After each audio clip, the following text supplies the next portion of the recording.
right, welcome back. Today we are going to be discussing Lesson 5, Naming and Comparing Whole Numbers. I'm also going to touch a little bit on Lesson 7, which talks about money and ordinal numbers. Your homework will focus on Lesson 5. I may throw an ordinal number problem in there, but we're going to get more in depth in that when we get to Lesson 7 and a couple more lessons. Make sure that you have your math composition notebook out. The goal each day with our math composition notebook is we really do want to take notes to help us understand what we are learning. So today, write down lesson 5/7 and write down naming and comparing whole numbers and money and ordinal numbers. And then as we take our notes, you're going to be able to go through and write down anything that you're not understanding. Take advantage of the asynchronous learning that we're doing. And by asynchronous, I mean we have the videos for math where we can pause them, rewind them, rewatch them, make sure that we understand the concept being taught before we move on. And if we do that before we do our homework, it's really going to start to sink in on how we do this, and math will start to make a lot more sense. And we are really building on the foundations that we're going to be using for the rest of our lives as we go through these lessons in our 5th grade Saxon book. So please take notes on things that you don't understand, reminders, things that will help you to solve problems. If you have a question, you can go back and go to that lesson and look at your notes real quick to see what was done rather than having to re-pull up the videos and watch the videos again. So taking notes can help, and we will become better at it as the year goes on. But let's go ahead and jump right into it. Today, we're going to talk about naming money. And there are some steps that we can use to name money. A lot of us are familiar with spending money. That's for sure. It's something I definitely like to do. I can't do it as much as I'd like with a teacher's salary, but I still like to spend my money. Okay, so let's go ahead and look at what we have here. I have 400. Let me get my pen working again. Okay, I have $478.13 down here. And I notice I have a dollar sign and a decimal. And the dollar sign lets me know, hey, I'm dealing with money here. And the decimal lets me know that I'm actually dealing with some cents. So we look at either side of the decimal. I see a dollar sign. I'm going to say the number, 478. Then I'm going to say the dollar sign. So $478. And the decimal tells me to pronounce and. $478 and 13 cents. So again, we say the number to the left of the decimal, then we say the dollar sign. When we see the decimal, we say and, then we say the number and then say cents. So $478 and 13 cents. All right, I think you got that. Let's go ahead and move on and we'll start doing some more work. When naming numbers, you only say and if there's a decimal point. So in this number 113, I do not see a decimal point, and it's pronounced 113. Now, I may have said and previously in this actual lesson because Mr. Brunig has been saying this a lot longer than you have, and hopefully you can break the bad habit. When we're back in class, you may hear me say and, I may say 113. And you get to call me out and say, Mr. Brunig, stop it. There is no and in there. So when we do not have a decimal, we do not say and. We say 113. Okay, so remember, it's not 113. This is 113. And I can't wait to see how many of you call me out this year, because that's something that I continually need to work on. All right, next problem here. It says use words to name this number. Well, the first thing I notice is that I have a dollar sign and I notice that I have a decimal. So if I use words to name it, I know I say the number, then I say dollars, and then I say and then I say the cents. So if I were to write this out, I would actually go ahead and write it out. 419 dollars, because there's my dollar sign, and then I have the decimal, so I'm going to say and then I go ahead and write that 25 and I want to say cents.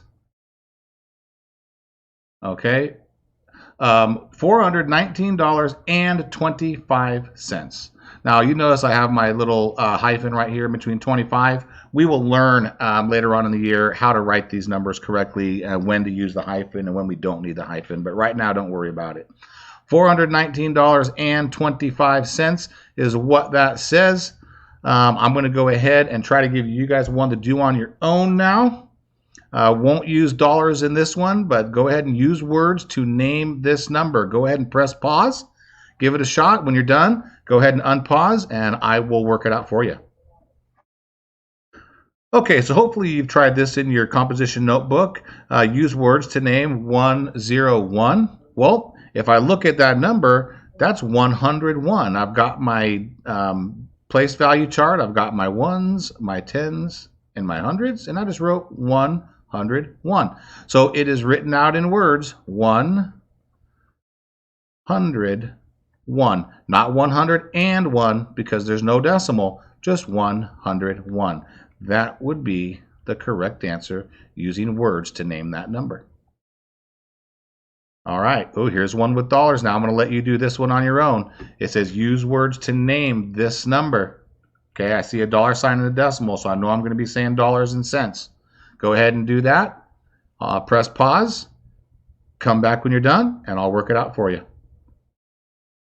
Okay, so like I said, I have the dollar sign and I have the and, so I'm going to go ahead and say the number, then dollars. So I'm going to go ahead and say 60. And I have dollars right here, so I'm going to write down dollars. I have a decimal, so I'm going to say and then 0.02, well, that's 2 cents. So I have $60.02. Is that what you have? I'm pretty sure it is. Good job. Let's go ahead and move on to the next one. And remember, we can pause and rewind. If we don't understand, pause and rewind. And we'll keep on going until we get it down. Use digits to write 342. Use digits to write 342. Well, I don't see any ands in here. I don't see any dollars in here. So I really know I'm just going to be using digits. And remember, digits are the numbers we use to write any number. And there are 10 digits going from 0 all the way through 9. And we use those digits. So if I went ahead and had my place value here, I had 342. That is how I would write that in digits. 342. All right, moving right along. Use digits to write $602.04. Okay, well, I notice that I have dollars. I notice that I have the word and. So we're talking about money here, and what does money always start with? Well, money always starts with the dollar sign. Go ahead and finish it off.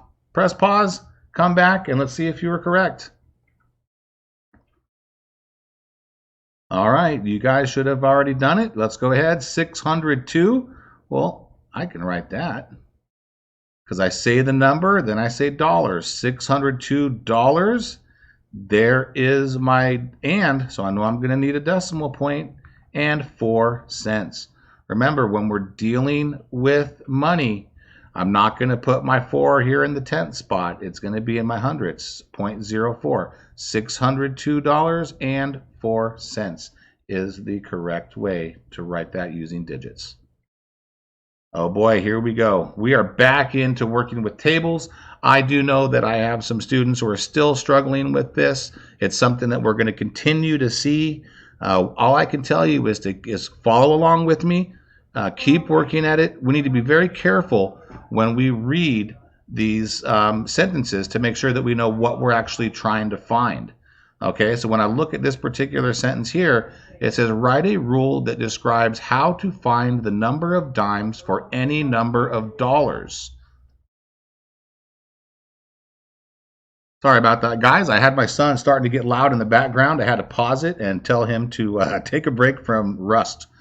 Okay, so again, we're trying to find the number of dimes for any given dollar. So since we're trying to find the number of dimes for any number of dollar, I know that I'm going to be going down to find the number of dimes. Depending on how many dollars I have, I need to find out what's a rule that can tell me the number of dimes for any number of dollars. So I'm going to be going down from the number of dollars to the number of dimes. So how would I get from $1 to 10 dimes or $2 to 20 dimes? I need to find a rule.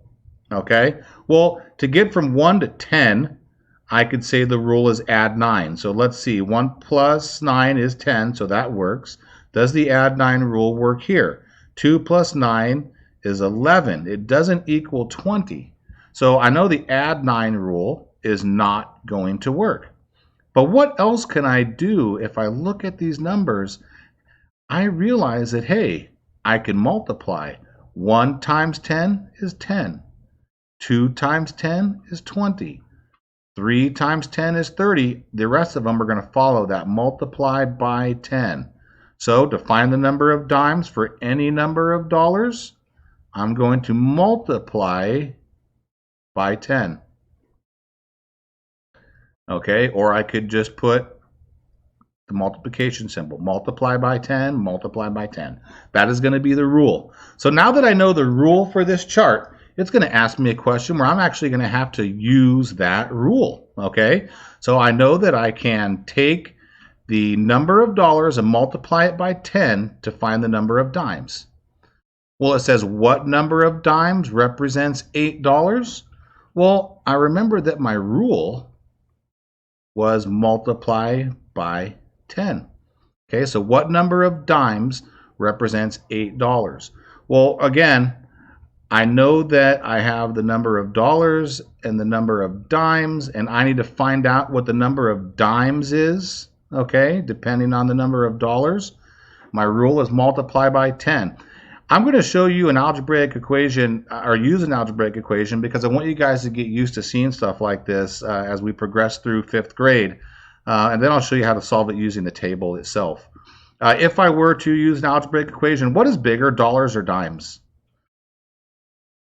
Dollars are bigger than dimes, right? I'd rather have $1 than 1 dime because dollars are bigger. So I'm going to go ahead. Let's say if I represented the dollars with a capital D, okay, because dollars are bigger than dimes. And let's say I represented the dimes with a small d. So in order to find the number of dimes for any dollar, I'm going to go ahead and say the rule is multiply by 10. So I could take the number of dollars and I could multiply it by 10, and that's going to give me the number of dimes. All right. Now, if I have $8 and my big D represents dollars, I can just substitute D with my 8 because it tells me I have $8 here. So if I have $8 and I multiply that by 10, it's going to tell me how many dimes I have. Well, 8 times 10, we can all count by 10 8 times, and we know that we are going to get 80. So what number of dimes represents $8? Well, $8, and there's 10 dimes in each dollar. That's going to give me 80 dimes. That's one way that I can do it to get 80.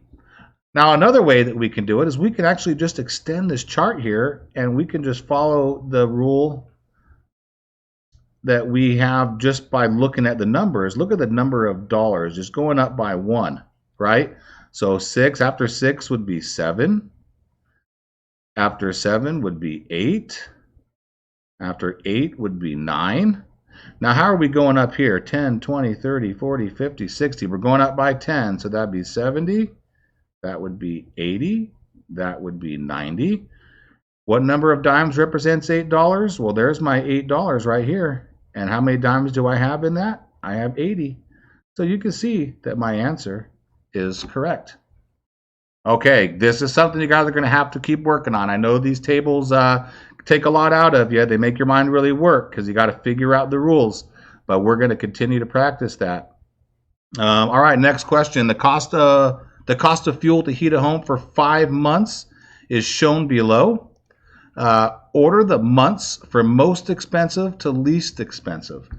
Now, one thing that I can tell you, a mistake that I see a lot of my students make here, when they say, okay, I'm ordering from most expensive to least expensive, but what am I ordering? Am I ordering the numbers or am I ordering the month?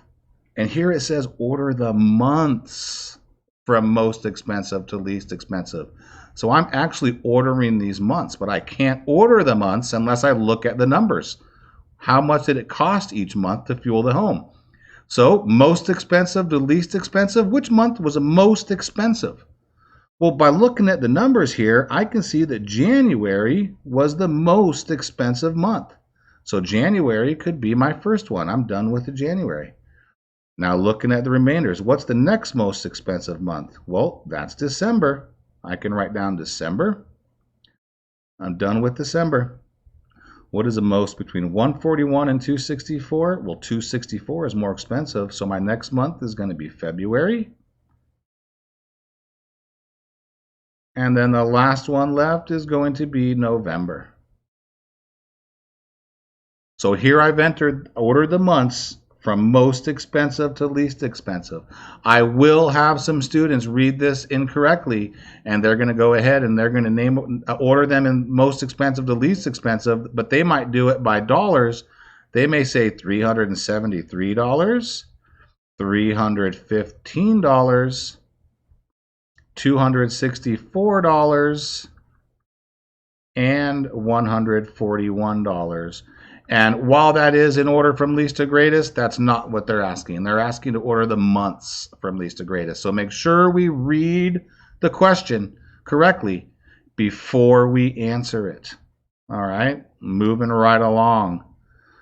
All right, sometimes numbers are larger than 3 digits, and we need to understand the place value system in order to name those numbers. Earlier in the lessons, and again, in 2nd grade, 3rd grade, you really learned about the ones, the tens, and the hundreds. All right, we're going to name this the no-name group, and I'll tell you why in a minute. So I have a ones, a tens, a hundreds, and the no-name group. After every 3 numbers, when we're putting commas in, we're actually going from left to right to put our commas in. I say 1, 2, 3, comma me. And when I go past this comma and I keep going, I'm going into a new group. But if you notice, I've got another group. It has 3 place value slots, just like my no-name group. It has a ones, a tens, and a hundreds, just like I have a 1, a 10, and a 100 here. But the different about this group is after I go from no name, I go to thousands. So it's 1,000 instead of 1. It's 10,000 instead of just 10, and 100,000. So I've just named the actual group underneath the 1, the 10, and the 100. The next group over here, it doesn't show it, but if I have a next one, I'm going to have 3 more place values.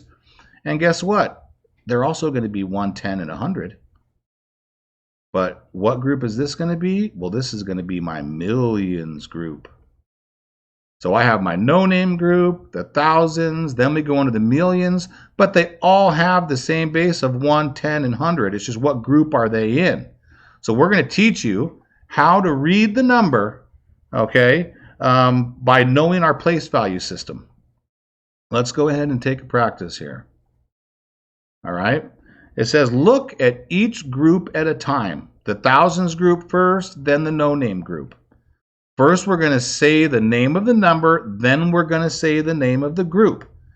If there's a comma after the word, you're going to put a comma after the number and vice versa. So what that means is, number 3 means here, if I write it out, if I'm separating groups, I'm going to use commas, but we'll get to that in 1 minute.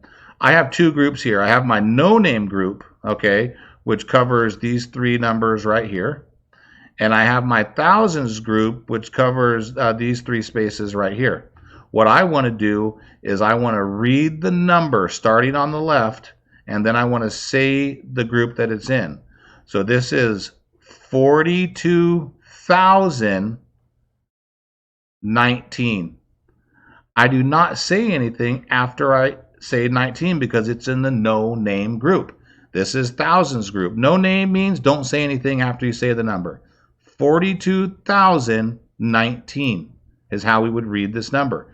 You say the number, you say the name of the group, then you say the number. So 42,000, 19 is how you would read 42, 019. It has two groups, the no-name group and the thousands group. Let's go ahead and continue on here. Use words to name 52370. Now, in order for us to actually name this, we need to break it up into the right amount of groups.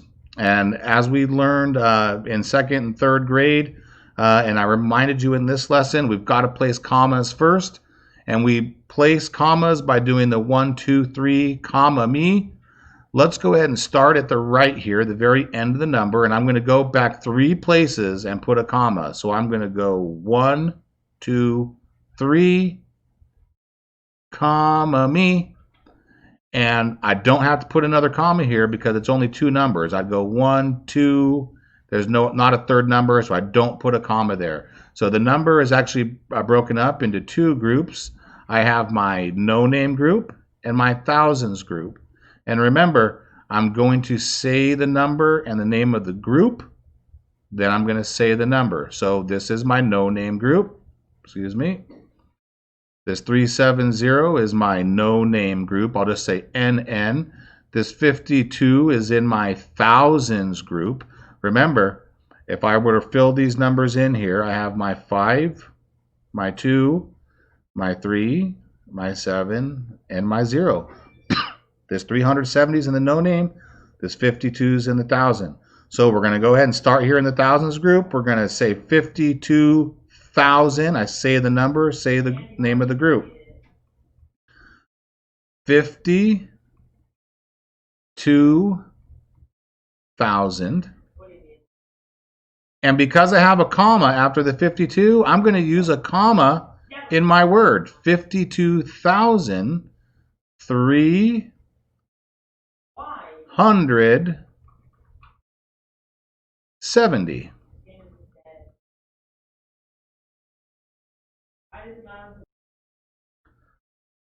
All right, guys, sorry, I had to pause that. My son was talking in the background.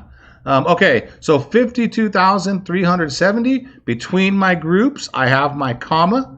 This is how you are going to use words to name that number. Remember, first we have to put our commas in so we can separate our groups for our place value system.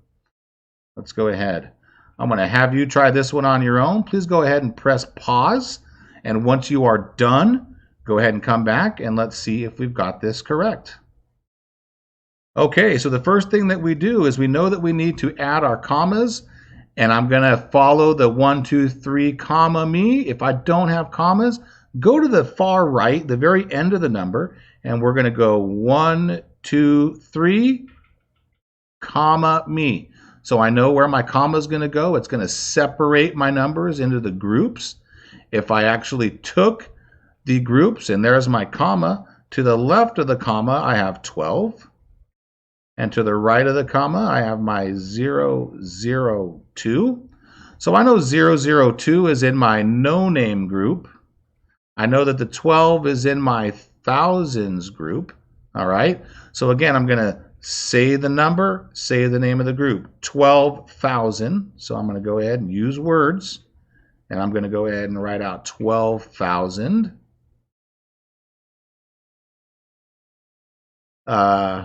And I'm going to put a comma because I do have a comma after the 12 in my 12,000. So 12,000, comma, and all I have to write here is just 2. 12,000, 2 is how you would use words to name that number. All right, so that should be what you guys have written down when you use words to name a number. Let's go ahead and move right along. Use digits to name 150,035. Well, I see 1 comma here. Okay, so I know we're dealing with my thousand group and my no-name group. So to the left of the comma, I have 150 and the name of the group. So 150,000, and then I need to write 35. Well, again, 35, I have 3 10s and 5 1s. I'm going to put them in my place value here. What happens with the spot that's blank here? There's nothing there. Well, in math, right here, I want you to remember that 0 is the same as nothing. So I can just throw my 0 there. So using digits to name 150,035 would look just like this. 150,035. 150,035. All right, let's go ahead and try another one. All right, going back to a previous lesson, comparison, using our comparison symbols. I'd like you to compare these two numbers, 23,465 to 23,654. And the easiest way that we can go about comparing numbers is by looking at the first digit in each number and starting there. So I'm going to go ahead and I'm look at the first digit in this number and the first digit in this number. They are both 2. Does that help me understand which number is bigger by just looking at the 2's? It doesn't, because they're equal to each other. So that doesn't help me. So I'm going to go ahead and I'm going to move to the second number, which is a 3. Now, does that help me figure out which number is bigger? Let me see. 3 and 3. Nope, that still doesn't help me. So now I'm going to go ahead and I'm going to go to the second number, and we're going to go ahead and the third number, underline that number and underline that number. Now that actually helps me, because I'm going to notice that between 4 and 6, I know that 4 is less than 6. So as we write our comparison symbols, remember, less than is going to be the smaller side of our alligator. Less than 23,465 is less than 23,654. In our lesson where we talked about comparison symbols, and I said that you need to really learn how to read them, we read comparison symbols from left to right. So if I were to write down some comparison symbols here and I ask you, what does this say? Well, reading it from left to right, what does it look like, the opening of this versus the opening of this? Is this opening right here, is that bigger than this opening? I have this opening right here is pretty big versus this, so this greater than. This is actually going to be greater than. We went over this in our lesson about comparison symbols. Reading this one from left to right, what do we start off with? Is this side smaller than this big side over here? It is. So reading from left to right, this is less than. And then, of course, we know that that equal sign just means equal to. So because this is less than 23,465 is less than 23,654. I hope that go ahead and helps you understand that. Let's go ahead and move on to the next problem here.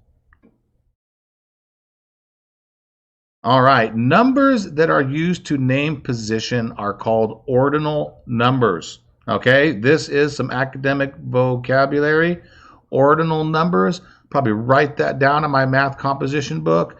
Ordinal numbers, put a little hyphen, and then put the definition. Numbers that are used to name position or order. And then you can have some examples here. When we're in a race with somebody, do we know who came in first or second or third or fourth? Right? If we're standing in line, do we know who's first in line, second in line? These are actually ordinal numbers. They name a position or order of something. And on your in your textbook on page 42, which you could access from our Google Classroom, you'll see a chart that shows the different ordinal numbers. But I think we're all familiar with ordinal numbers. We just didn't know what they were called, right? We didn't know that when we name a place or order of a position that we're using ordinal numbers, and now you do.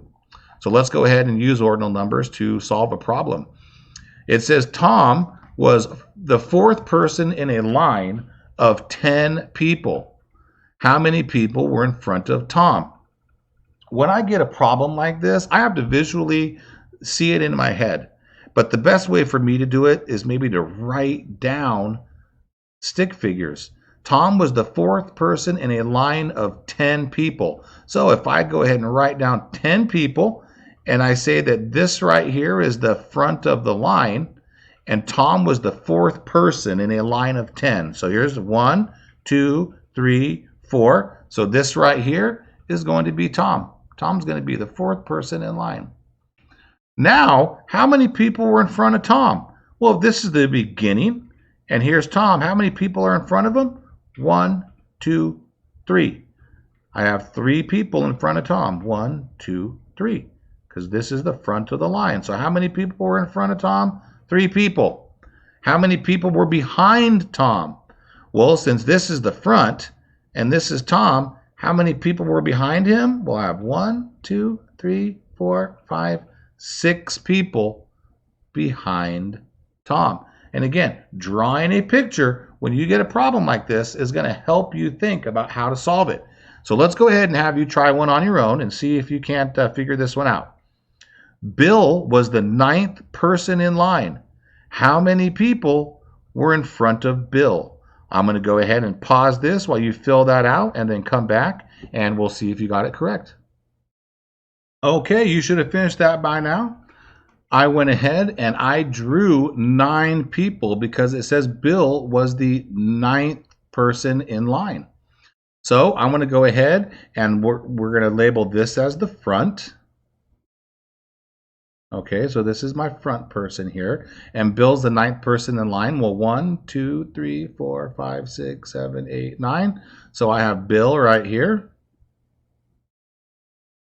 And the question says, how many people were in front of Bill? Well, here's Bill. Here's the front of the line. I have 1, 2, 3, 4, 5, 6, 7, 8 people are in front of Bill. So using the objective of just drawing our stick figure so we could visualize this, you should have also gotten that there are 8 people in front of Bill. I hope that's what you got. If you didn't, again, you can pause it, rewind it, watch it again until we understand the concept. And guess what? That is it. And I forgot to put our keyword of the day. Again, in your assignment that you're going to have to watch, you are going to be given a keyword. And sometimes I'll put it at the beginning of the video, sometimes in the middle, sometimes in the end. I forgot to give you your keyword today. So the keyword, a problem I'm going to ask you on your quiz is, what is the answer to the math problem that I gave you to make sure you watch this video? And the problem is going to be 4 times 3. Okay, I'm not going to give you the problem when I ask it. I'm just going to say, give me the answer to the multiplication problem I gave you in the video. I want you to write digits. What is the answer to 4 times 3? Just using numbers, write that answer in that spot on the test. If you have any questions, please make sure you can reach out to Mr. Brunig, but watch this video again to make sure you understand it. All right, guys, I'm looking forward to seeing how you guys do on this. Good luck. Have a great day, and I'll talk to you later.